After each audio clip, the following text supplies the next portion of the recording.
In this problem, a flat car of initial mass m0 starts moving to the right under the action of a constant horizontal force F.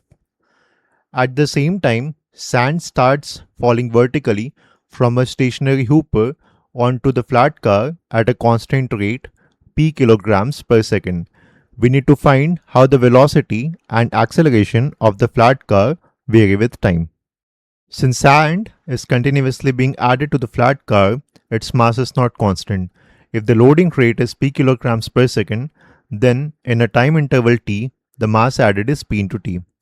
Therefore, the total mass of the system at time t becomes m is equal to m0 plus p into t. This is the first important observation.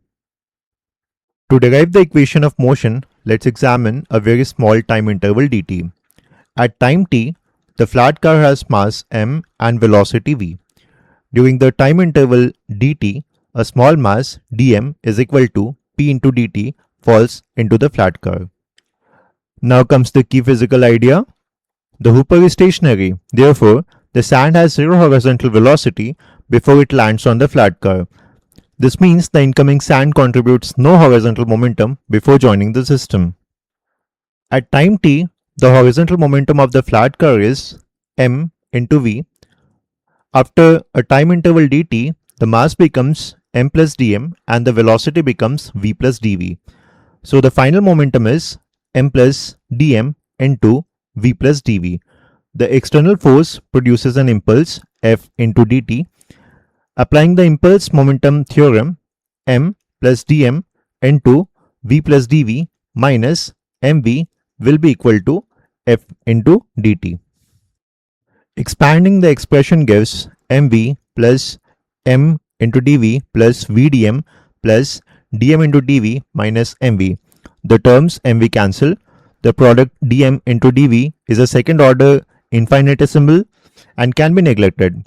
We obtain m into dv plus v into dm is equal to f into dt.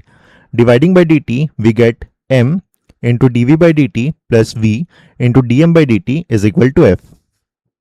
Since the loading rate is constant, dm by dt is equal to p. Substituting into the equation gives m into dv by dt plus pv is equal to f. And replacing m by m0 plus pt, we get m0 plus pt into dv by dt plus pv is equal to f.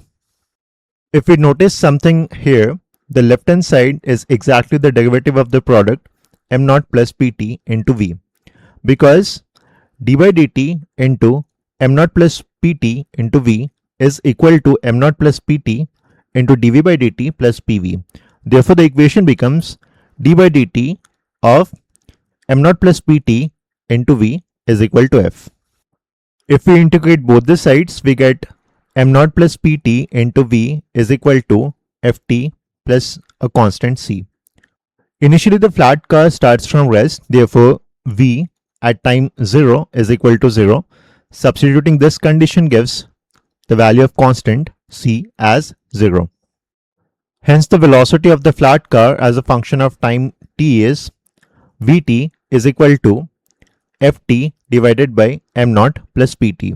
And this is the answer for the velocity as a function of time. To obtain acceleration, we differentiate the velocity expression using the quotient rule. A will be equal to f into m0 plus pt minus ftp divided by m0 plus pt whole square.